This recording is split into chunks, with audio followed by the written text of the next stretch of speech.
የአዲስ አበባ ሕዝብ ምሬቱን እያሰማ ነው። ዛሬ መጋቢት 26 ተማሪ ከትምህርት ቤቱ፣ ሰራተኛ ከመስሪያ ቤቱ ተስተጓጎለ። መንግስት ግራ ገብቶታል። ሲማ ዴይሊ ኒውስ ነው።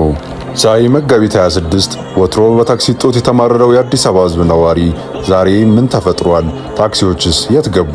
ምንስ አጠፋቸው? ዛሬ የተከሰተው ክስተት የኢኮኖሚ ፖሊሲ ተጽዕኖ መሆኑ አንዱ ማሳያ ነው።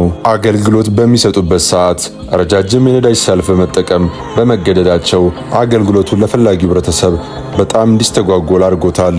አገልግሎት በሚሰጡበት ሰዓት ረጃጅም የነዳጅ ሰልፍ እንዲጠቀሙ በመገደዳቸው አገልግሎት ፈላጊው ህብረተሰብም በጣም እንዲስተጓጎል አድርጎታል። በሰዓቱ ህብረተሰቡ እንዳይገለገል አድርጎታል። መልኩ ከቀጠለ የአዲስ አበባ ህዝብ ቀውስ መግባቱ አይቀሬ ነው። መንግስት ከወዲሁ መፍትሄ ካልፈለገለት የዚህን ችግር አሳሳቢነት ቀጣይነት ካለው የማያዳግም እርምጃ መውሰድ እንዳለበትና የህዝቡንም ብሶት መስማት እንደሚጠበቅበት ተገለጸ።